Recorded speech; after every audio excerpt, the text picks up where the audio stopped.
जिनकी हादसे में मौत हुई, उस पर बड़ी खबर आ रही है। जनरल रावत का पार्थिव शरीर दिल्ली आएगा। कल सुबह खबर है कि उनका पार्थिव शरीर दिल्ली पहुंचेगा। कल शाम तक दिल्ली लाया जाएगा उनका पार्थिव शरीर। और हमारे साथ निधि जुड़ रही हैं सीधे जनरल बिपिन रावत के घर के बाहर से। निधि हमारे साथ जुड़ रही है। निधि, आप सीडीएस जनरल रावत के घर के बाहर मौजूद हैं, वहां परिवार वाले मौजूद होंगे, आने जाने वालों का सिलसिला और तांता लगा है। खुद क्या अभी भी आर्मी चीफ भी मौजूद हैं? खबर यह है इंडियन एयरफोर्स के चीफ भी वहां पहुंचे हैं। निधि,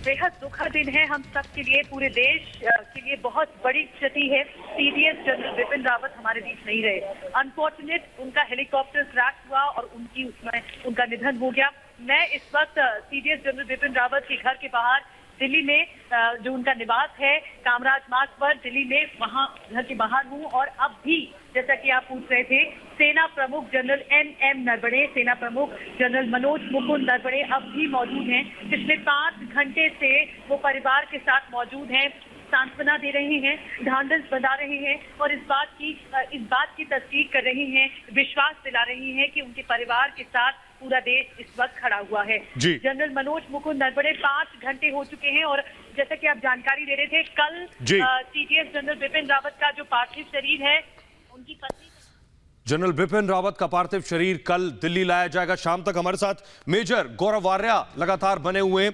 मेजर, एक बहुत बड़ा नुकसान, जो बात मैंने शुरुआत में कही, इतना बड़ा नुकसान जिसकी शायद भरपाई नहीं, और खुद बिपिन रावत ने एक बार कहा था, जिसका मैंने जिक्र किया, कि फौजी और उसकी रैंक कभी खत्म नहीं होते, कभी जाते नहीं, वो हमेशा रहते हैं। नहीं, बिल्कुल। आप देखिए सोहेल, बहुत अच्छी बात करी थी जनरल रावत ने और सच्ची बात है। और आप ये देखेंगे कि आज के बाद भी, अब जनरल रावत इस दुनिया में नहीं रहे, पर जब भी आप उनका नाम लेंगे, आप हर समय उनको जनरल बिपिन रावत के नाम से बुलाएंगे। तो फौजी का रैंक कभी नहीं जाता, मृत्यु के बाद भी नहीं जाता। बहुत बड़ी बात जनरल रावत ने कही। और एक और बात मैं कहता चलूं, they say that the rank never retires, a person may retire. और अगर रैंक आपके नाम के साथ जुड़ गया तो हर समय आपको वही इज्जत मिलेगी जो आपको मिलती चली आई है।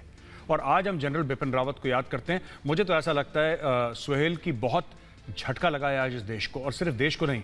आप देखिए, इजराइल को देख लीजिए, अमेरिका को देख लीजिए, चीन ने मैसेज भेजा है और रशिया ने मैसेज भेजा है। सबसे पहला मैसेज शायद रशिया से ही आया था।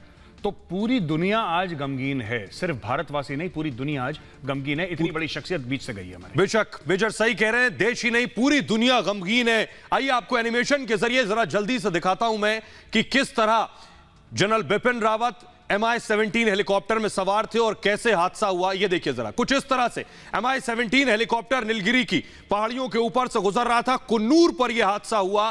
और जिस तरह से एक्सपर्ट्स कहते हैं कि हेलीकॉप्टर में ईंधन इस कदर होता है कि जब हेलीकॉप्टर क्रैश होता है उसके बाद ईंधन की वजह से यह बड़ा धमाका होता है, इसलिए बचना थोड़ा मुश्किल हो जाता है। लेकिन बिपिन रावत आखिर तक डटे रहे। देखिए जरा, डिफेंस कॉलेज विलिंगटन जाना था जनरल बिपिन रावत को। आइए अब आपको बताने जा रहा हूं मैं कौन से वो लोग थे जो इस हेलीकॉप्टर MI-17 में सवार थे। वो कौन कौन से नाम है। जनरल बिपिन रावत यानी खुद सीडीएस जनरल बिपिन रावत इस हेलीकॉप्टर में मौजूद थे। उनकी पत्नी मधुलिका रावत इस हेलीकॉप्टर में सवार थी। ब्रिगेडियर LS लिद्धर जो कि सीडीएस के डीए थे, वो इस हेलीकॉप्टर में सवार थे। लेफ्टिनेंट कर्नल हरजिंदर सिंह जो कि एसओ थे सीडीएस के, वो भी मौजूद थे। नायक गुरसेवक सिंह जो कि पीएसओ थे, वो भी हेलीकॉप्टर में थे, जो शहीद हो गए। नायक जितेंद्र कुमार जो कि पीएसओ थे, वो भी इस MI-17 में थे। लांस नायक विवेक कुमार पीएसओ, वो भी सवार थे MI-17 में। लांस नायक B साय तेजा और हवलदार सतपाल, ये लोग